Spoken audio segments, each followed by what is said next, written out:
Welcome to Enjoy Fort Wayne. This episode is brought to you by the Wailanai Farmers Market and highlights the 350 vendors that make up the #1 market in the state of Indiana.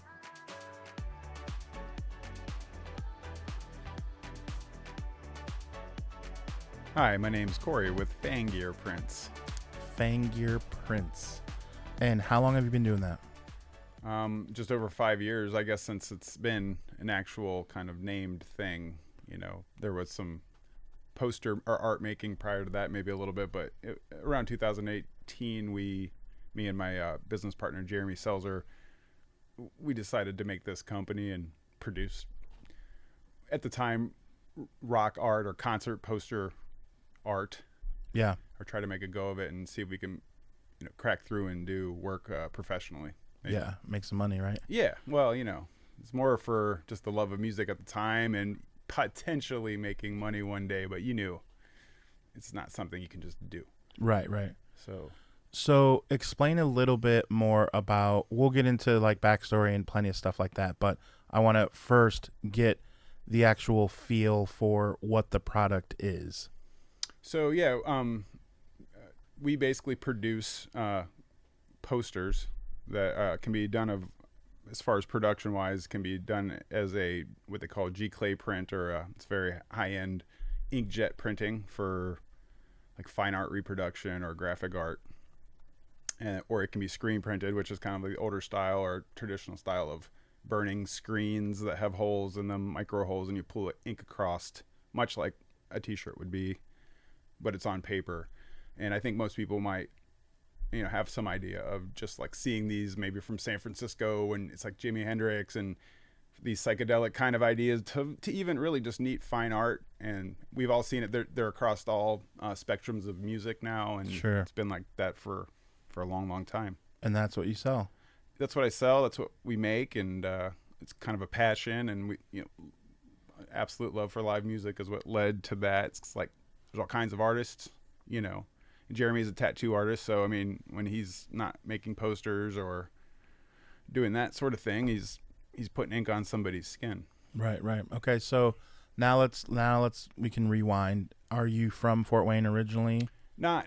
If originally I was born on the East Coast in Virginia, and then moved here around 1993, and my parents kind of transferred here, and then I went to Homestead High School, and I wasn't really familiar with the area or the schools. I just kind of was a transplant. Yeah. So, but 93 is a long, long time ago now, and so I have been here since and consider myself a Hoosier.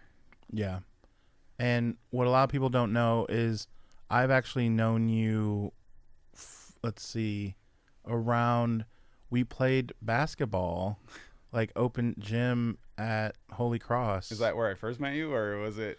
I can't remember now, but it was like we have some mutual friends, and we definitely played basketball together and just like hung out and all kinds of stuff. And this was 2007, 8-ish. I don't. I mean, Sure. Honestly, we've slept a lot since then. Yeah. But it's been a while. Yeah. So definitely, I mean, and then you're one of those guys you just see around town or whatever. Right. I'm just always around. Right. Likewise. So then, as I run the social media for the market, I would come across you and was like, oh, dude, like, what's up? You know. And I've changed a lot, or at least evolved a lot as far as a career goes. And since probably when we were hanging out then. Yeah, that's the thing is you were like a bug spray guy. And I've done pretty much every job. I'm like the guy who's like, if you didn't go to college, you have every job you could possibly ever have. And then one day you become just a professional life person. That's what I am. All right, good. I like it. I mean, when other guys or people could stick out one career for their whole life, their whole work life, I mean, you're going to miss some work experience, some things if you're just doing that. Right. Granted, I wish it wasn't the case, but it is. And, but I think that's why it all clicked. And if everybody just, has one thing they want to do, if they just it's all about timing. Right. But don't give up. So when you were working these other random jobs, at what point was in the back of your head like, man, it would be cool to do this? Like, was it always like even in your 20s? No, not at all. I would say if I could attribute it to one thing. It was like when my son, his name is Maverick, when he was born in '04. I've always been a music fanatic like a lot of people, but when he was born and got to school age, we got him into the art magnet program at Memorial Park or Weiser Park. And at Weiser Park, it was just so cool that they had and for one of the things that he had to do, he had a Mac lab, or I guess it was donated by Sweetwater Sound, I think. Don't quote me on this, but it was like a lab of Mac computers, and they had a class in like second grade called GarageBand. Because that's the basic, And GarageBand comes with so he came home and was like, "Yeah, we're making beats and music at school." I'm like, "What is this?" And I was not really. I have a lot of musician friends, but anyway, long story short, he really got into this kind of stuff. So I got with the grandparents and his mom and said, let's get him a Mac computer to help foster his love of art. And so when that happened, well, guess what? I had a Mac. Because essentially giving it a second grader, you got one. And I wasn't even a computer person, let alone like these kind of, the consensus is if you're artistically, like, this is what you should have if it's music or whatever. And I'd say that's really what started it. And then it was recording music. It was making videos for amateur, for fun. Meeting musicians, and then climbing the ladder and actually getting some traction, but realizing there's like absolutely no money in shooting video, or really anything I tried. That was like, I'm not a musician, so how do you get into this world? And that's kind of where one day my buddy Jeremy, who we went to high school together, but was always a phenomenal artist and is now a tattoo artist. I kind of went into the studio one day and he had showed me some of these graphic art that he had made with the computer. And it was like, like, hey, you know what? And light bulb. Yeah. And so it was kind of like the blend of being a lifelong music enthusiast.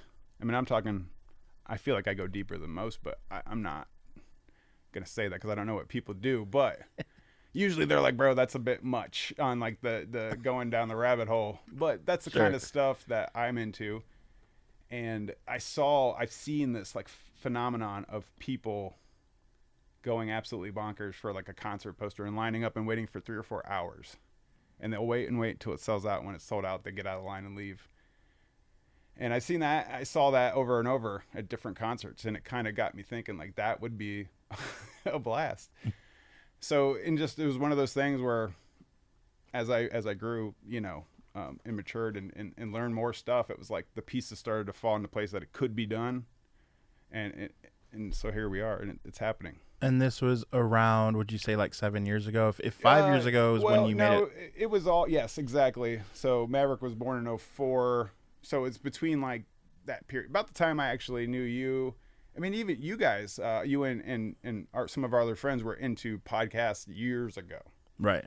And you guys had all the audio gear, and I was maybe like recording music, but there was we some were just overlap. like junkies, just like trying to cool do stuff. Something. Yeah.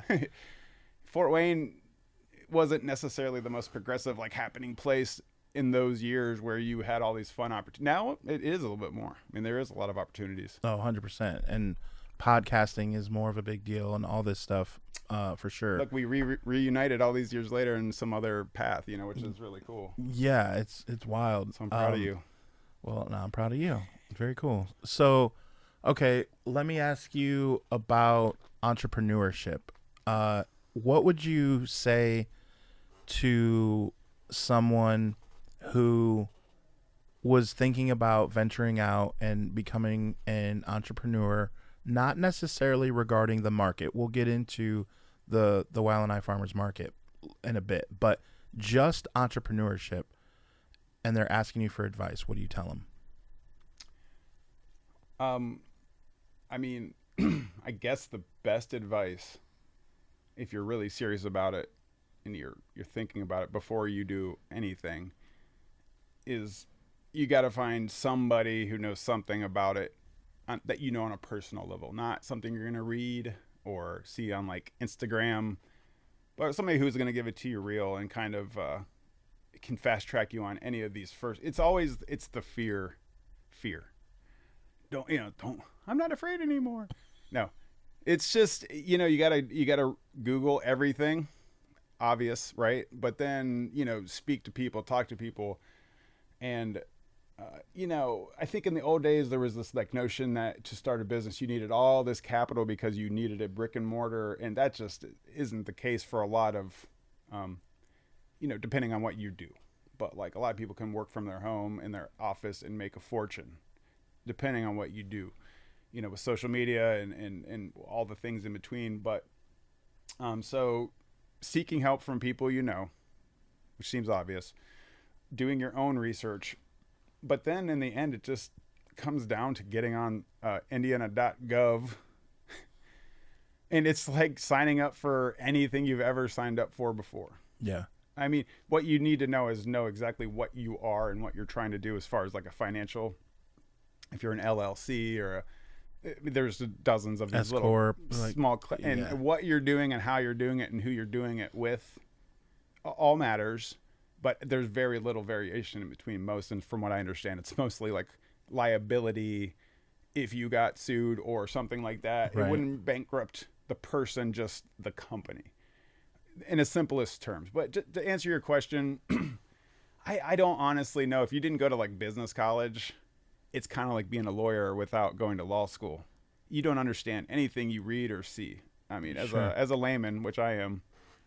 But over time, you realize it's very simple, and it's not scary, and it's not complicated. And once you're 5 years in, you're like, why doesn't everybody do this? Oh my God, But it takes so much work. That's the bottom line. I mean, you go to work and you work 40 hours. That's, it's every moment of every second you live when you become an entrepreneur. I mean, I think that's cliche, but it's true.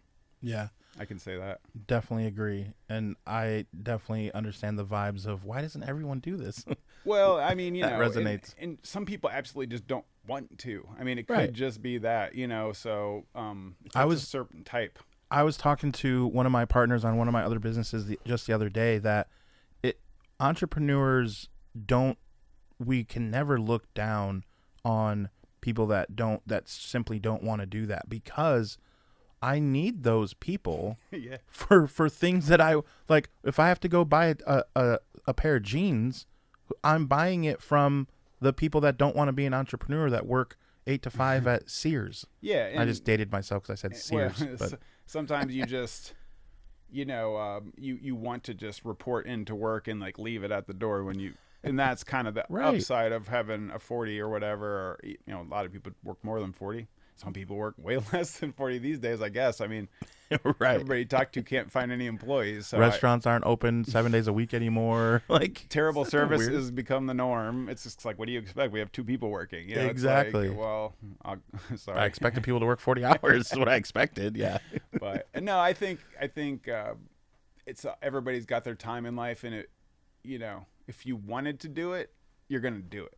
Yeah. But that's easier said. Then I have friends that just in the time that I've done it wanted to start, say, X business.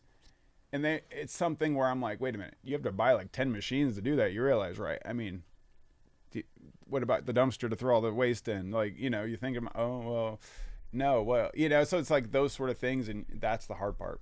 It's kind of understanding holistic what is going to happen once you actually start. And then, and then there's these people that seem to just have business after business after business, which is kind of cool too. I mean, it's like addictive, I think, for some people. Right. I wouldn't recommend it, but it's a lot to keep track of, right? Yeah. Just one is probably good. And, but the farmer's market has gave me, or us, I should say, like just an amazing opportunity to showcase the art every weekend. Yeah. How did you get started there? Well, for the longest time, for several years that we were doing posters, it was kind of like you had to go to a music festival or a concert or something like that to kind of showcase your art, because it's for a certain kind of people. But after doing enough work for a long enough time of all kinds of different clients and a lot outside of music, the folks down at Visit Fort Wayne emailed us about possibly doing some Fort Wayne posters. and because they'd seen our work on Etsy, and we had done one poster for Fort Wayne just through Phan prints. That was just because we live here, it was just a fun print. And that was the thing they saw when they were, I guess, searching around. And so we kind of talked about it. And it was neat because they knew they wanted to do it, but they weren't necessarily like completely in tune to the poster world or how it works. Right. So I was able to say, hey, well, if it were a band or something like that, this is kind of how it would normally work. And they liked the formula. It was kind of like a win-win for everybody. So we did that, and, they kind of really took off. At first, it was like one per every few months, so it wasn't like a tidal wave. But now there's a collection, there's 10 Fort Wayne, but then there's some other ones that basically the Philharmonic, the Clyde Theater, the Eagle Marsh, or Little River Wetlands Project. Oh, okay. They hired us for an Earth Day poster, so we did one for Eagle Marsh. So there's some other ones that fit the theme of the or the vibe of the Visit Fort Wayne, what I call the Visit Fort Wayne series. Okay. But they're not part of it, but they still fit. It's the same art, basically. Same type of art. So now I think there's 14 or 16 totals. We did a bunch for the Fort Wayne Historic Railroad Society, and they run the antique trains. And so they have like a 50th anniversary poster we did for them, like a commemorative poster. And all of a sudden, it wasn't like this for the first several years, but Fort Wayne has become a hotbed for work for us, And so it's like you started it out there in the world, and now it's actually churning here at home. Right at home, yeah. And that's really cool. And that part of that's the growth of the city. I mean, that's obvious to see because you got to have people, you got to have something that people get excited about to want to buy this art. I mean, it's the city's art, so it's kind of like it has to be cool enough. Well, I mean, they made it. We didn't make it. They made Promenade Park. Promenade Park is amazing. We didn't make the Rose Garden, but the landing. Like these are just images of these amazing places. So yes, it's cool art, but whoever originally made all these places, Fort Wayne's got some neat ones. So I hope we did a good job. No, I love your stuff. And I have a question then about that. So, because I'm sure many listeners will kind of have this question as well, and you may get this question at the market, I don't know. But if someone has a print of, let's say, the Golden Gate Bridge or the Eiffel Tower or like something like famous, and they say, I want this done in your style. Yeah. Is that a thing? No. Okay. I mean, typically not, because I guess the best way to put it is, as Fingerprints is a company that produces art. So for us, the best way to continue to make money off of your art is to be able to own the rights to the artwork. So it should be a photo. Well, in this case, it's a photo that they took. No, it's usually a collaboration of several photos that, if you look at the images and you were to compare it to a photo, first of all, you have to stand in an exact spot. Right. But if you really got them out and looked at them, you would see that all the scales are wrong. The angles are not the same. It's an interpretation that it's not that far off that you notice it, but it's not like real. These aren't just photos. There's a lot that isn't there. There's a lot that is there that isn't there. Sure, you're adding just enough to like a non-copyright issue, kind of. Yeah. Is that the way to? Well, not if you were to look at it that way. There's this old, I don't even know if this is actually true, but it's called like the 30% rule. Yes, no, I know what you're talking about. And for music, it's that way too, right? Well, I mean, it's all debatable. Right, what's 30%? Right. If you just make it enough different and you just claim it's 30%. That's kind of, because somebody would have to call you out, serve a cease and desist. Yeah. You'd go to court, and then you would have to be Ed Sheeran and play 25 songs in front of the jury to be like, look, this isn't that. This is this. That really happened. I mean, it did, but I mean. Which is wild. I did he win that? He won it, but even as a music guy, I'm like, come on now. Because. You can change your tempo into a song and create it to, you know what I mean? It's not the song, but it can sound like the song, or it can not sound like the song and still be the song. I mean, no, 100%. Like an improvisational musician, it's never going to sound the same twice, but like it's the same song, George Harrison from the Beatles got hit and he lost For which song? for My Sweet Lord.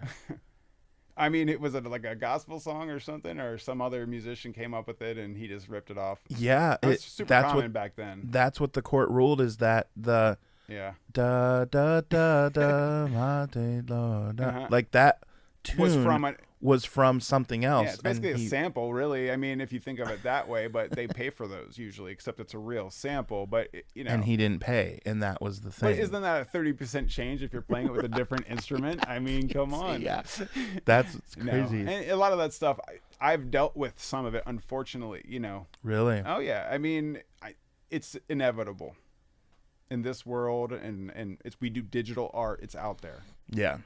And you know. No, we've never gotten in trouble or anything like that. But it's just that, like, there are moments where you glance danger and you're like, ooh, it goes away and you're like, okay. Yeah. But, and you live and learn, just like in any job you ever had. You mess up, you don't do that again. I mean, right. Like, there's a lot I don't know. This is not, it's probably the most, or one of the most least, there's no standards. You know, very little standards, and you know, poster making, or there's the way you print it, and other than that, art is, you know, it's the, what do they call it, like in the eye of the beholder.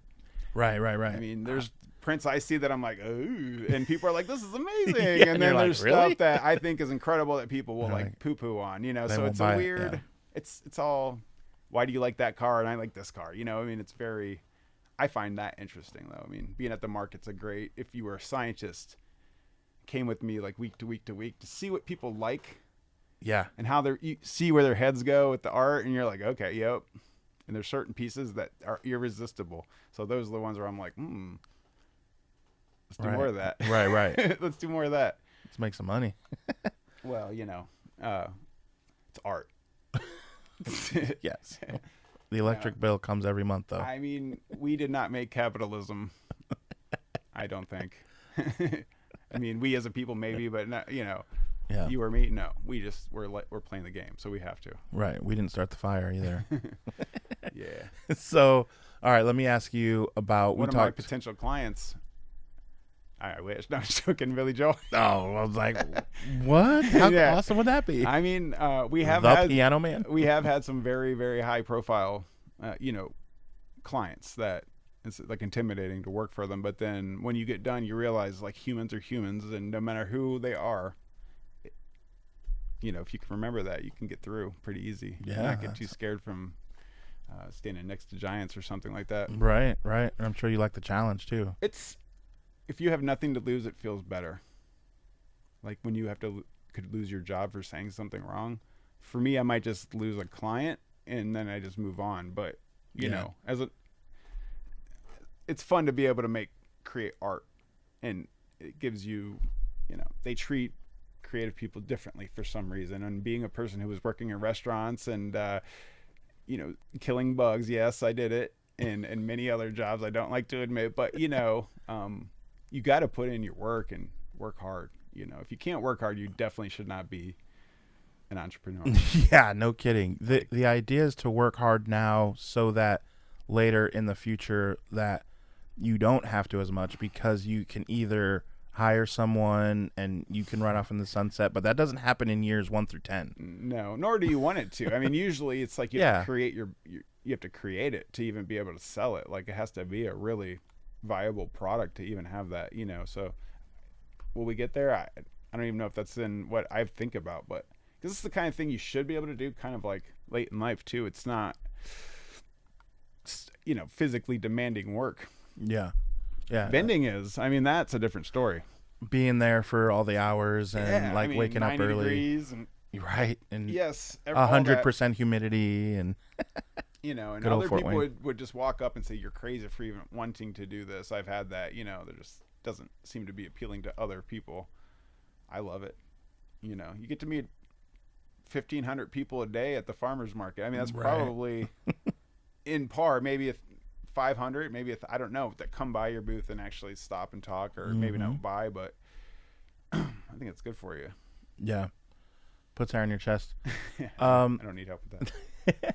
So we did talk a little bit about how Fort Wayne was a certain way kind of back in the day. It's evolving, and I Mhm. want to ask you a little bit about that. Like, what's something about Fort Wayne that you think has been really cool to see over the last like 10, 15 years?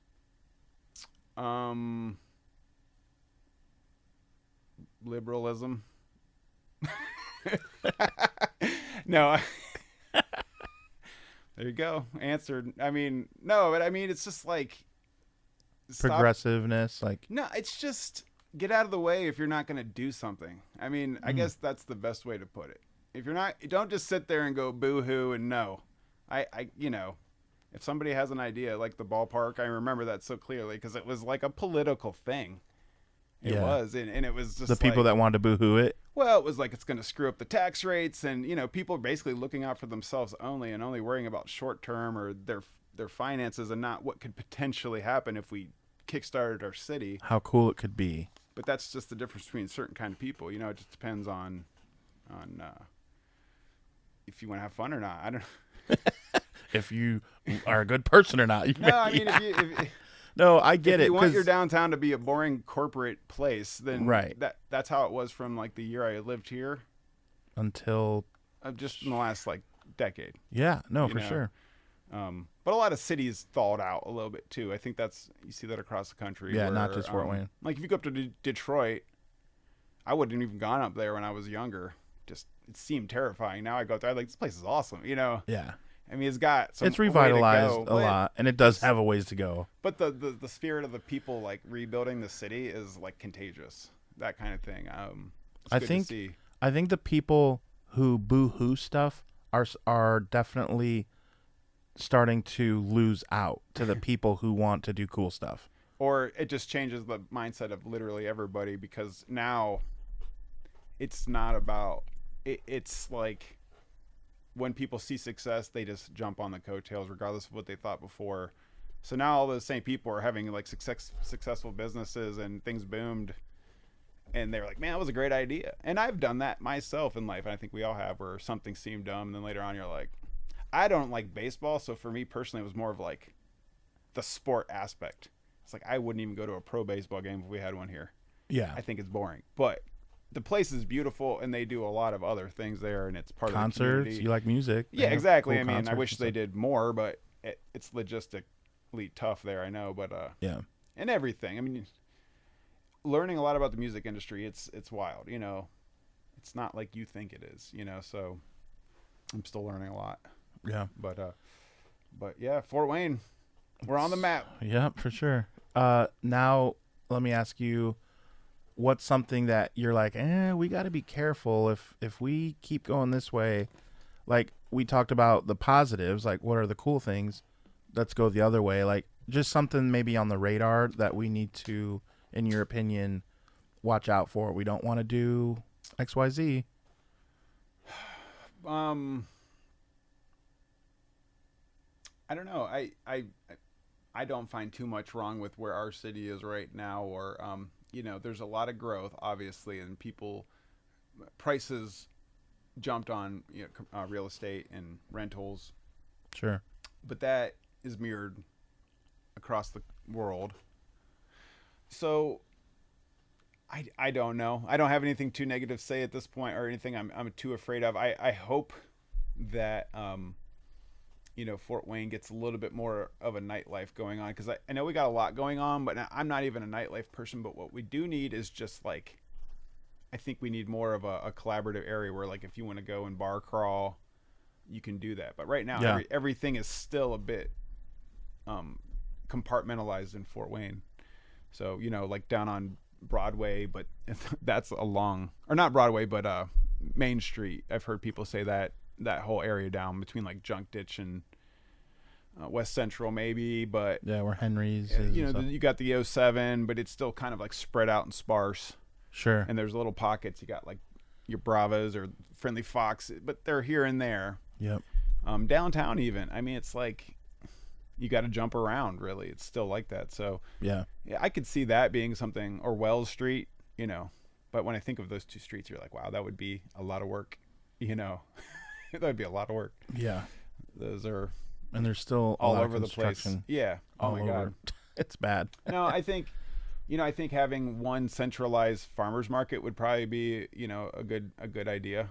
I don't know a lot about that, but I know there's kind of two, and I think it divides the people. It's the same people. If you're going to go to a farmer's market, it's the same kind of person. That goes exactly. In Fort Wayne, I don't think, is it big enough to have two happening simultaneously? It's happening. I mean, I don't just know. the Weil and I, of course, not just saying it because we are there, but Yeah. it really is biggest, and it's not even close No, to I any other understand ones that. in Fort Wayne. I mean, Yeah. but they are simultaneously going. It's just people don't go as much to the other ones than they do to No, ours. and it makes sense. If It's you were just- like from Southwest or something, that is quite a bit further to go all the way to the other side of town. It's another half a mile.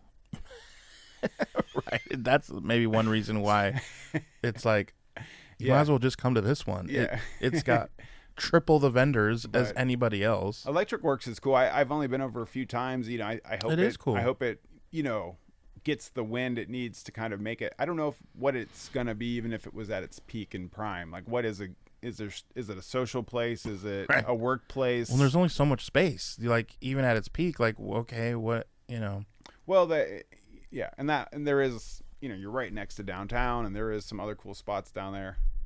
But it will be interesting to see how that all goes. yeah. Yeah, we're just Fort Wayne citizens. What do we know? Yeah, And especially us. Like you got the wrong guys. Yeah. Like we're not the ones to figure that out. no. Speaking of figuring something out, I always ask this question at the end, and I love just getting all kinds of different responses, and I think most listeners do too. If you were commissioned, and this is cool, you have been commissioned to do things with the city. So let's say the city comes to you now and says, we enjoy your work, what you've done. We're going to get a airplane that's going to skywrite so that the entire 260 area can read it. Okay. And they commission you for the words. What are you going to say so that everyone in Fort Wayne can read it? What's your message to the entire 260 community? Keep it groovy. Love it.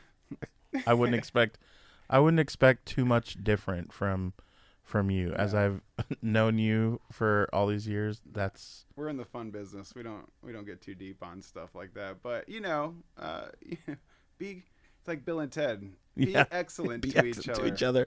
And it's something like if I looked up in the sky and saw "Keep It Groovy," like how could you not kind of like chuckle to yourself and That's just kinda smile? like- And you just smile, Mhm. right? I love a parting laugh where it's just like it's a obscure concept or a arbitrary idea that is like, and then they walk away and go, oh, that's like my style, So my son says like I always answer things and like he'll say, what do you want for your birthday? And I'll say like world peace. And he's like, well, no, like seriously, like I don't want like abstract ideas. But no, seriously, keep it groovy. And then the clouds would just fade to nothing. Right. That's awesome. Give us the details on how to find you. Obviously, Saturdays from 9 to 1. But Yeah, we're at the market. We're at the market. Not all summer, but a lot of the dates will be out there. And we're traveling sometimes to music events, but then when we're here, and we try to hit the market. But we have a Etsy shop, Fan Gear Prints. I think it's .com. It takes you right to it, and then Pretty simple. Yeah. Fortunately, we have one of those cool things where like the name of the company is so obscure, like PHAN. There's like no competition. So we like totally cornered the PHAN of Google. Attaboy. And yeah, I'm like, I meant to do that. Yeah, Nice. If you just Google search PHAN gear, or because originally there was like this weird obscure concept of like a fingerprint, but like we're fans of music and so it works. And It then works. also like printing with you get ink on your fingers and there's kind of like this it made sense that night. And then we were like, maybe it wasn't the best business name, but you know what? We're sticking with it, and it's working out. Yeah, So, it is working but there's out. a lot of really weird names for companies out there. So, you know, I won't name them, but there's, it's like, okay, you didn't think that out, did you? Just take my word for it. That's weird. Yeah. So, but, and then we do have some other stuff going on. I'm not going to kind of allude too much to it, but there will be some movement happening, and we'll be maybe downtown or somewhere else. I don't know. So that's all loose, and I'm not trying to be vague, but I am. You're trying to be loosey goosey. You're just trying to keep it groovy. groovy. You know what I'm saying? I mean, come on. Boom. No, but Fort Wayne, it's not too bad. It's not too I'm bad. making a t-shirt. Yeah. No, I like it here. No, I love it here. Same. So, Very cool. Anything else? Did I answer all the questions? I mean, I think you did. Oh, I got a plug. Visit Fort Wayne, down on Harrison Street. They have all the posters are available there. Stickers, postcards, magnets. They have everything, and pretty much all the other known artists in Fort Wayne have something there. And there's a great art community that is very supportive of each other. And Visit Fort Wayne, which is, I think, pretty much the tourism department, if I understand it correctly. They do an amazing job of, commissioning and carrying the art and like apparel. And if you haven't been there, it's awesome. So I'm just trying to give them a little love. Yep, I have They're been in there, supportive. and Yeah. absolutely, I see your stuff for sure. So, I see your stuff all over the city, to be honest, and it's very cool. well, that's a lot of just, I wish I could say I was some sort of master, but Jeremy's super talented, and we put a lot of work into the art, and it luckily art is cool because if it's good, it tends to speak for itself. It's like you don't have to really do too much selling. I'm not any kind of like car salesman, so it's Right? like, No, you're not. If you like it, you like it. Yeah. If not, okay, I'll go eat a sandwich. I gotta go get some of those egg rolls around the corner, like a Thai tea or something. Yeah. They I have gotta go. amazing food at the farmer's market, or the brunch. What do they call it? Brunch on bar. on bar. Yeah, so For sure, with all the food trucks. somebody asked me, was like, you do the brunch on bar? I'm like, what do you mean? No, I'm at the market. No, they're like, yeah, that's what they call it. I'm like, oh yeah. Yeah, technically it's separate, and that's Well, how they that's can why get I all the was food confused. stuff in there. But yeah. you do the Wild and I Farmers Market. Brunch on bar is also a part of that. Yeah, it is. It was, But you like- don't do food, so that's why you're not brunch on bar. Yeah, and I forgot that they even called it that because even though they're right there, but Yeah. they have amazing stuff there. Yeah, they do. So you can find all your food there every Saturday 9 to 1, and you can find Corey, get your cool concert posters, all kinds of cool stuff at the Walleni Farmers Market. Thank you, Corey. Thank you. This podcast is brought to you by Coraggio Media. The show is edited by me and sponsored by the Walleni Farmers Market. Follow them on Facebook and Instagram for all the latest updates. We will see you next week, where we will be sure to show you how you can enjoy Fort Wayne.